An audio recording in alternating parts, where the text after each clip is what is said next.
So we're here with Mr. James Oroc, and you're the author of The Tryptamine Palace, which is a book which came out in about 2009. 09, yeah. And it was specifically about 5-MeO-DMT. Yeah, it's the compound of interest that I'm mostly talking about. Could you tell us a little bit about your experiences with 5-MeO-DMT? No, not quickly. That's probably why I wrote a book about it.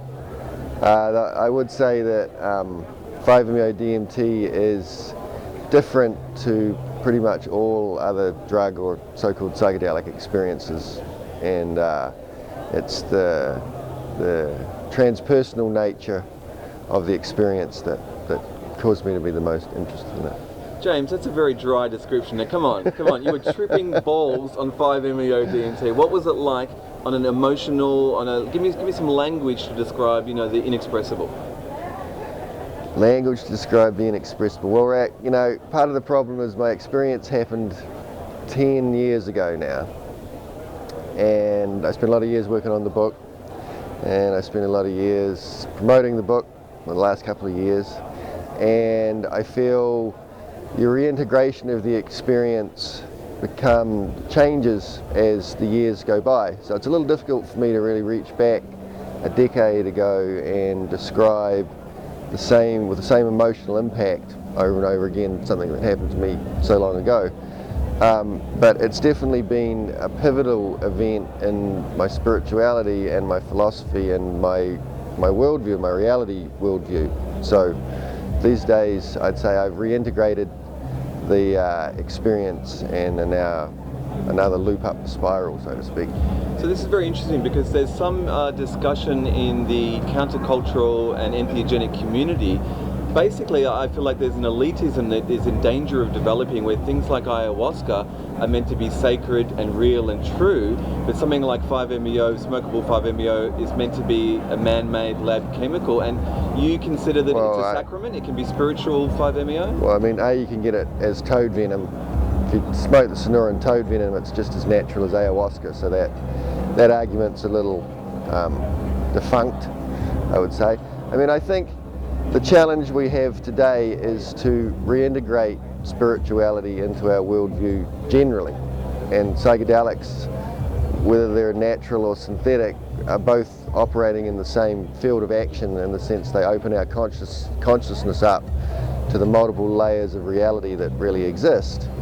So I personally don't really hold a lot of weight with the natural versus unnatural sacraments. LSD to me is just as much a sacrament as ayahuasca is, and I think the ayahuasca revolution at the moment mirrors what happened with LSD in a lot of ways.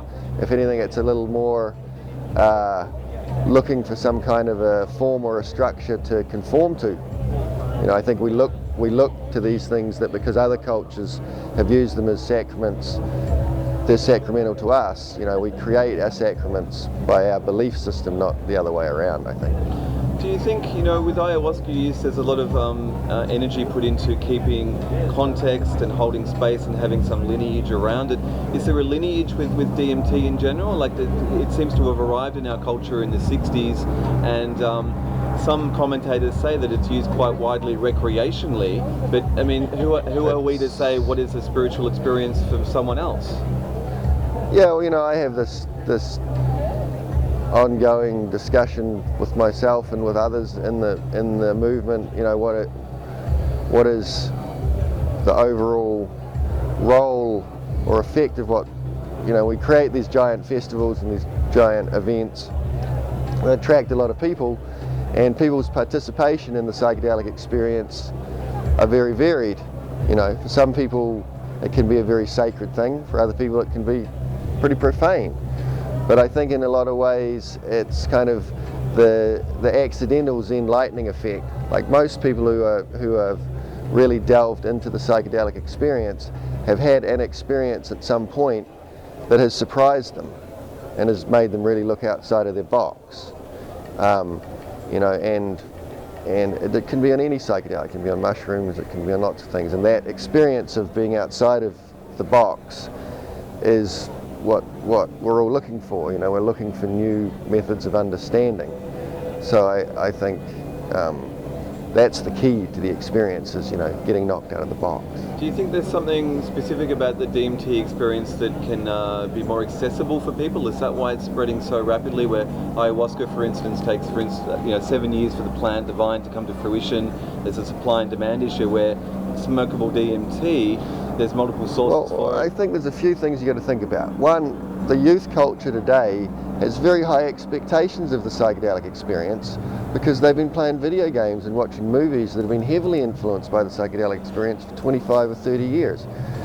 I mean, most people do not have visions on LSD. It takes a great deal of LSD. Most compounds don't really generate true visions. They generate a morphing of your surroundings more than anything. Now, DMT is very notable because you have a short, sharp burst of visionary experience, and for a lot of kids I think that's what they think a psychedelic should be. You know, Eric Davis is on record as saying that he thinks the DMT experience is actually perfectly matched to the modern, hyper-intense, speedy culture that we have. Yeah, I mean, I think it was too intense for a lot of people in the 60s because they didn't have much to reference it by, but these days it fits right in with, you know, with what's going on.